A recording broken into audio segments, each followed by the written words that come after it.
We jump into a critical situation. We are up by 1, need 6 outs to get our 4th victory of the season.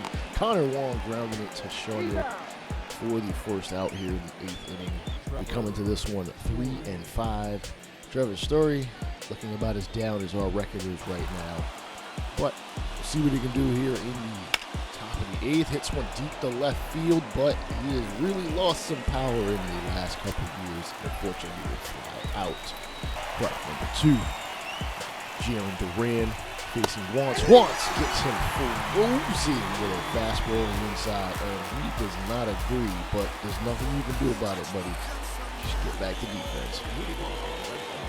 Speaking of, we are back on the mound. Matt Moore going out there to pick up the save. Curveball hit into right field underneath the diving glove of Sean Young. And he'll be the first base runner as Boston looks to take the lead in the very, very late going in the 9th inning. Take a look at that again.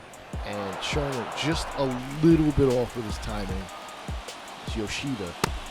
Check swing, and he is going to get called for the high punch out. He does not agree. He's not going to argue, though. Not exactly in that culture. Rockwell Devers, 2 for 10 in the series. Both of his hits have been doubles. They could really use a double at this point in time. Oh, circle change. A little bit too high, almost clips him in the neck. Devers going to get his bearings back together and maybe get ahead at this one. Swing and a miss. Another circle change. This time a lot closer towards the zone for the strikeout. Taking a look at the umpire cam. Devers swung way too early. I don't know what he was looking for. Possibly a fastball. As Casas will ground it into right field as well. Boston will have 2 runners on, but 2 away for the number 6 hitter coming to the plate. Take a look at this pitch one more time, and out in front of a circle change.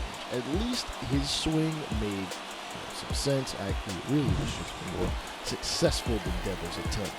C.J. Cron, former Angel, in his own right, will swing at a high fastball. And Mike Trout won't have to do a whole lot of running to make the catch, and he will pick up the 4th victory of the season. SDS, please fix Ron Washington's skin color. He is not that light. This is coming from a black man. You do what I tell you. He ain't that light. Anyhow, we've got a 3-game set against the Rays, but unfortunately, we're going to deal with an injury here as Jose Suarez, our long reliever, will be out for 1 to possibly 2 months. We will throw him on the 60-day IL, and honestly, we're going to have to look for somebody to replace him. Really? We're going to need guys to replace all of these guys. Quijada, Balkman, and who was that other individual? It is, Jose Suarez. All going to be out for decent amounts of time, which means we need to make a call-up. We don't really have the space to, we could sign somebody, but I just don't feel like it right this second. We call on Jose Soriano, and maybe we'll see him at some point in this episode. Joe Adell, the speedster, on first, and Ufo at the dish. 2 away as Joe Adell, our third base coach, formulate some kind of strategy. Maybe Adell's going to run, and probably should have hit back to the pitcher. I don't know why he didn't go to second. It would have at least gotten the force, but there were 2 outs, so my baseball acumen is kind of waning at this point. Here is the aforementioned Soriano. Everything he throws is hard. Four-seam slurve, slider. I believe there's a sinker in his repertoire as well. Not the best of control, especially on the 4-seam, as he does tend to ramp it up there up to 100 miles an hour. Jose Caballero playing shortstop for the, disgraced Wander Franco, as Tampa is full of a lot of middle infielders that can easily replace Mr. Franco and his transgressions. Let's put it that way, mid-5th. And unfortunately, they're not going to be able to get a run at this point, as the 8-9-1 hitters will step up to the plate here in the 9th inning. They will face Peter Fairbanks, a very high ERA of 13.5. They're striking guys out at a 27.3% clip. Lefties are absolutely demolishing them. But this is a righty, Zach Neto. 1 for 3 in the game. Did score a run, and he's going to chop one back to Fairbanks. Good scoop there. Underhand toss to first. Easy peasy. First out. Matt Dice, 2 for 3 today. We will see him in a lot of different places. Whoa! And he's going to have to back away from that slider as it really clips him in the chin. As Matt Dice does play catcher, first and third, so we will see him here and there. Not a lot, and I don't think he really saw that fastball. It was a damn blur. 102 miles an hour out of the hand of Fairbanks. And Shawnee takes the first pitch, chops it foul. He is batting .229. I got to say, he's probably going to go through a lot of growing pains this season, though he did get some plate appearances back in the 2023 campaign. And he's going to get out in front of a fastball, but smack it foul. He is now down to 2 strikes, and possibly his final pitch that he sees today. Fairbanks, gets him with a slider. It hits the backstop. And unfortunately, Shawnee just doesn't have the speed to get the first that fast. Disgraceful leading routine. Another loss at this point in time. Zach Paredes, 3 for 4 with 3 extra base hits. And now we jump into the second game of this series where Carlos Estevez, our closer, look to close things out, possibly in 5 or 6 outs, and he gets to strike out 98 miles an hour. And of course, Mejia arguing with the umpire. Hey, listen, argue with your timing, dude. Ground ball to Dice. Dice playing first will step on the bag. I told you, he's got some versatility. And we will pick up the victory in this one, 4-2. Unfortunately, we lose the series 1-2.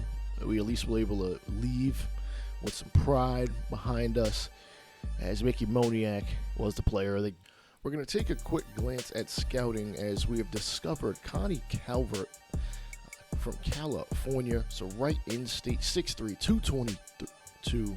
And as you can see, he's got some great future projections. Maybe not fielding wise, but he's got the pitches. Keeps it pretty simple. 3 fastballs and a changeup.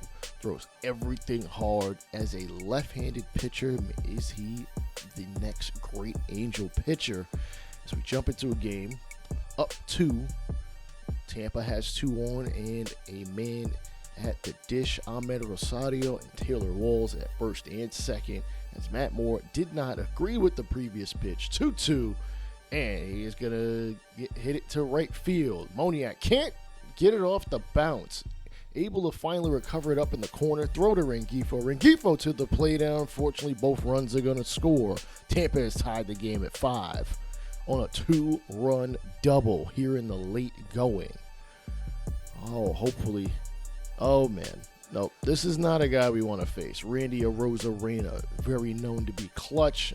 Unfortunately, at this point in time, he's going to pop it up into the infield. Rengifo will not pull off a Luis Castillo and botch it.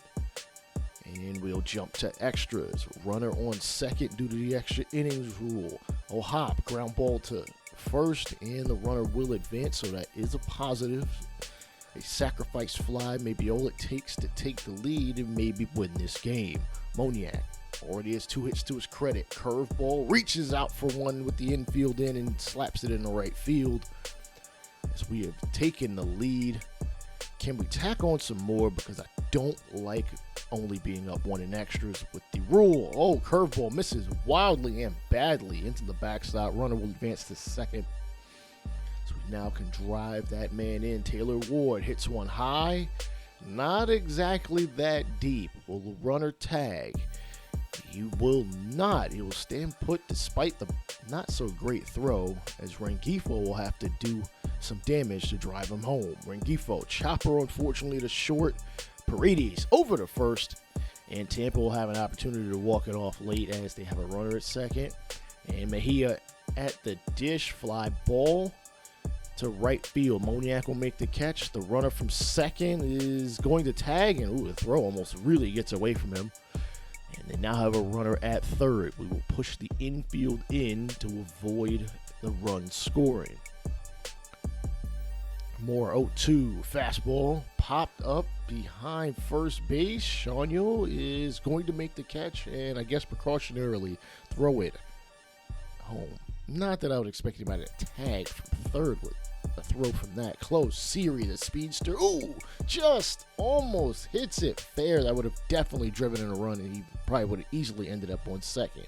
0-2. He's going to stare at a fastball, and we are going to take this victory in the late going. 6-5 in extras. All right, I feel better. We got a victory, but we got more work to do. We're 7-9. Check out the stream coming later on this week for more Angels content.